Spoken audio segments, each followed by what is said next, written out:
Welcome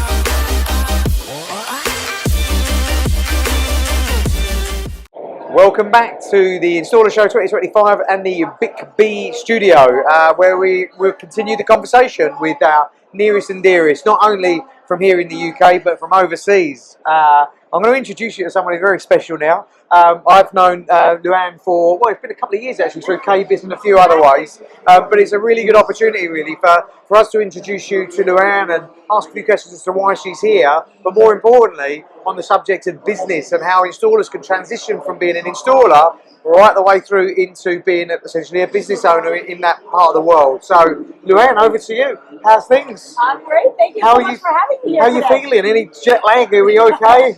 I'm on my 6th day in the UK. Oh, so you're over that. So you're over that. Yeah. Amazing. I kind of turned my clock now. Well done, you. Good stuff. Excellent. So, welcome. What do you think of the show? It's amazing. It's so many wonderful products. I mean, I have to say, the people have been incredible. Good, Just the different vendors I'm meeting and the different business owners and stuff. It's been really very special. Brilliant. So, what brings you here then? Why are you in Blighty? Well, I came to the Installer Show in my role as an NKBA Global Connect Advisor. Excellent. So that's the role that I'm here, and just working with the NKBA, trying to make those connections with the international community and helping the international community understand how to do business in the North American market. Yeah, that's not an easy thing, right? That's not something that you should go alone, probably. No. It's lots of details, right? Any market that you go into, right? You got to, whether it's a North American market, South American market, it doesn't matter if it's new to you. Yeah. You know, try and get the lay of the land before you put all your dollar bills into something. Quite right. I think that's good advice. And so before we get talking about sort of installers and businesses, talk to me a little bit about Global Connect. I know we've been involved in Global Connect now for a good few years, and that's taken us to North America, KBiS, which is, you know, an unbelievable show, of course. But what is Global Connect? What does it do specifically for businesses that perhaps want to start trading in the US? Well, the thing about Global Connect is it is an initiative from the NKBA to help international companies understand the ins and outs of entering the North American market. And so that's everything from distribution to marketing to, you know, supply chain, all the things. All of that, yeah. Yes, and it's funny because I've learned a lot the last 2 years since I've been an advisor for Global Connect. Yeah. Of course, I know my lane, the part that I'm supposed to be helping the international community with, but just through this, I've learned so many of the challenges that an international company faces. You just don't like put a pin in it and say, let's do business America or Canada, right? And so they just have all kinds of programs to help that international company understand all the layers, so that just like in anything you are in business, it's like, where are my strengths, where are my gaps, and what do I got to do to, you know, leverage my strengths and mitigate my gaps. Absolutely, and it is a new world. I know our sort of two nations are, you know, very close in terms of trading, in terms of our relationships generally. But I remember going over there for the first time and thinking this will be easy because we speak the same language. We didn't. But however, what I always found really quite energising, is the energy around America and the American market, but also their kind of openness and willingness and support of businesses that want to succeed in that market. So for me, Global Connect just seems like a really obvious thing to do. You know, don't guess, go and speak to the people who know. That's what it is, right? Like, it's such a simple example, but I always say, if your little girl wants to be a ballerina, you don't get her like myself, right. You don't like get her a pair of ballet slippers and a tutu and say good luck. You go and you invest in lessons for her and you all the things, and it's literally like a silly example, but it's the same thing. There's people there that it's their expertise and their desire to help you succeed. So tap into it. Right? Absolutely, quite right. So let's talk about you then. What's your background then? So what brings you to Global Connect as an example? Right, okay. So currently I am a keynote speaker, a author, and a podcaster. So I have a podcast called The Well-Designed Business. It's the #1 podcast in the home decor design industry. And must have a huge audience. Yes, yes. Okay. So it's really, it's 9.5 years at this point, over 1,100 episodes. Wow. And what I do is my mission at the podcast is to help and empower interior designers specifically to be profitable. So, and so within that world, then I also do business consultancy. I'm a business strategist for designers and the industries that support interior designers. But where my background comes is my husband and I, in 1982, opened up a company called WindowWorks, which is a custom window treatment and awning company. So interior designers were my clients for 40 years before I did this. And so it's a very specific experience in building a business with my husband from the ground up. Yep. From we thought of the idea to it's a $4.5 million company. That's an incredible journey. Yeah. Wow. I mean, it's a great journey, and we're so fortunate because we've now sold the company to my daughter. Wow. And her husband. Wow. Did you make some money out of that? Yes, we did, sir. Yes, we did. Very good. Excellent. Yeah, and so it's a lot of boots on the ground experience being a small business owner. Yeah. And then with the last 9.5 years of the podcast, 1,100 conversations with other people's businesses and what's happening in the market and what's always going on. Some incredible insight in all of that. Wow. That's it. So that's why the NKBA offered me this opportunity to be an advisor, because when a company comes and they want to do business with the North American market, I have the experience both as a small business owner, but also I understand the way an interior designer's business model works and how that designer can be your advocate when you come to the US market. I understand, So how does that sort of transition then from installer to become designer, to become retailer? Because that is something that we're certainly seeing here in the UK. We are seeing installers having aspirations to become these business owners, bricks and mortar in some instances, but going from this very much hands-on role to one that is a lot more. How does that happen? We see a lot of failure, I have to say, and perhaps it's because they're not getting that advice and guidance from people like yourself that have done it. Yeah. But what sort of advice are you giving to these people? So, Damian, the thing about that is it's actually probably, if you polled every small business owner in the globe, probably 90% of them came to it because they were super talented at the thing they were doing. Yeah. And there was a point where they said, hey, I'm doing this for this boss or this whatever, I could do it myself. Or I'm doing this and I want to create I want to create wealth as opposed to a job. Yeah. And so it is very common path.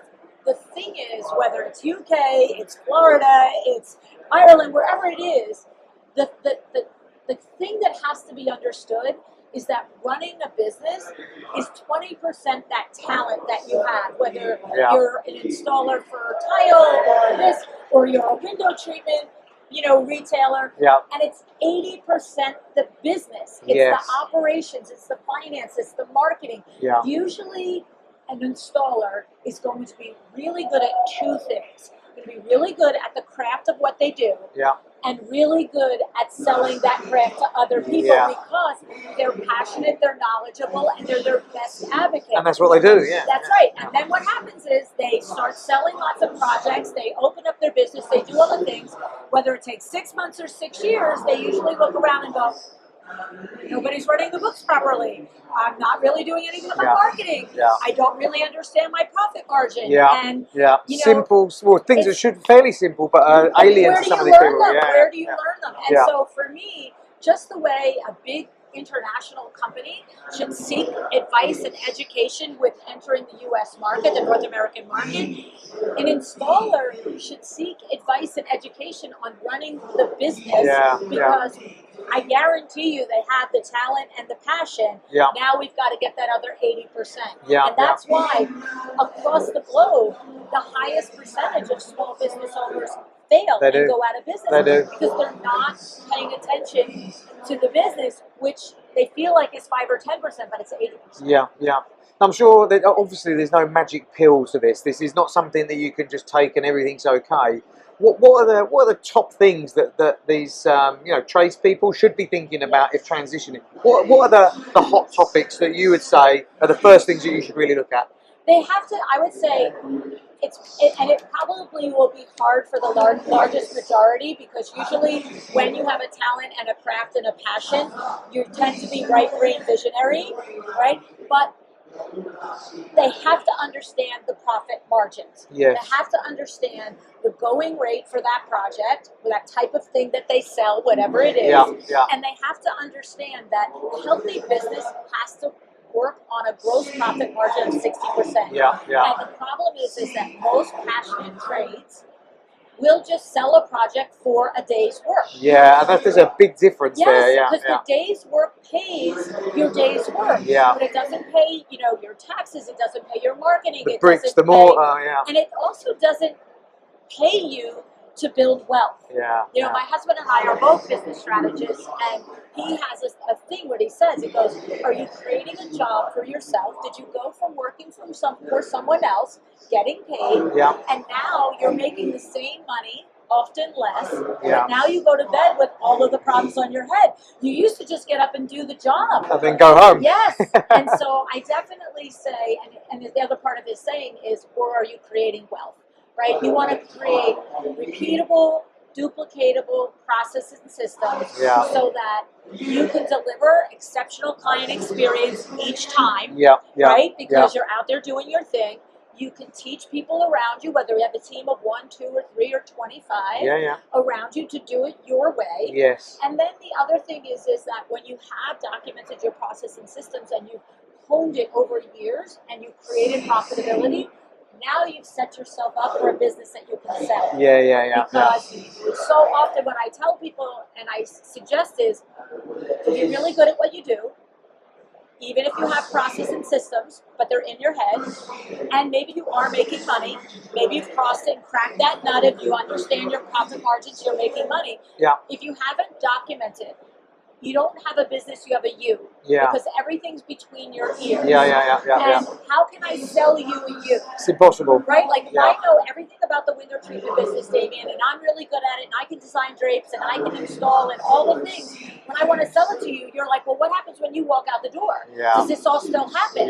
Well, if I can hand you SOPs, and then maybe consult with you 6 months while you get up to speed, this is what we did with my daughter and my son-in-law. It's like, here's the Bible. And we're around for questions. And that's the value in all of that, right? That's absolutely amazing. Because that's the thing, right? Like, if you're a really talented installer in whatever field you're in, you can work your 40-year career and retire. You have a great career. Hopefully you've made a little nest egg, and it was a satisfying experience. But if you do that as a business owner too, isn't that a waste? Like, if you're going to have all the responsibility of the taxes and just knowing if all the people are right and all the jobs are right and everything else on your head your whole life, shouldn't you be able to not only retire with pride and self-satisfaction of what you've created, but also a payout? That's why you become an entrepreneur, you right? should, right? Absolutely. So. It's interesting because we're in a really fascinating sort of stage at the moment. And we talk about this quite negatively. We talk about skills gaps and we talk about ageing workforces, which we're really suffering. I know not just here in the UK, but globally, it's everywhere. And one thing that we talk to people about is about what next? Where is the end point, and what does that look like? And a lot of the conversations that we have with tradespeople in particular is that they have no legacy plan. They will close the door and walk away, and there's nothing left there. So there is a real opportunity for this aging workforce with all this huge experience to be able to turn that into something that is saleable, that has a price. Right. Love that. Right. Yeah, because if you can really visualize when you want to retire, if you can give an SOP over. Here's my P&Ls, and here's the different percentages, and this is how I run the back end of the business, and here's my client base and my email, and here's all the how we do what we do. Now you can have somebody that's worked for you for maybe 10 or 15 years, and they can buy it. Because otherwise you just close, and then they just take the clients. And then it starts all over again, but nobody really creates wealth for themselves. I mean, that's incredible advice. I think the most important thing, a little bit like businesses wanting to go over into the North American market, is you don't have to do that alone. There are people around you that can support you in doing that. And I think even a lot of free resource in podcasts, in books, and all of this stuff is available for those people that want to know. LuAnn, that's been amazing. Honestly, honestly, I know our paths across quite a bit over the last few years, but it's lovely to actually sit down and have a good conversation with you. There's much to be had in it. LuAnn, thank you very much. Safe journey back when you go back. But guys, for everybody else, what an insight. And I think for us, talking about the skills gap, talking about the ageing workforce, do think about what next. And quite rightly, you don't have to close the door. There is a real opportunity for you to make a buck or two out of this. And why not? That's absolutely fine for your investment over the years. But for us at the Installer Show 2025 at the BiKBBI studio, thanks for joining us. We've got 1 or 2 more sessions left to go, but it's been a great show and some fantastic insight. Thanks to you, LuAnn, and we'll see you soon. Thank you.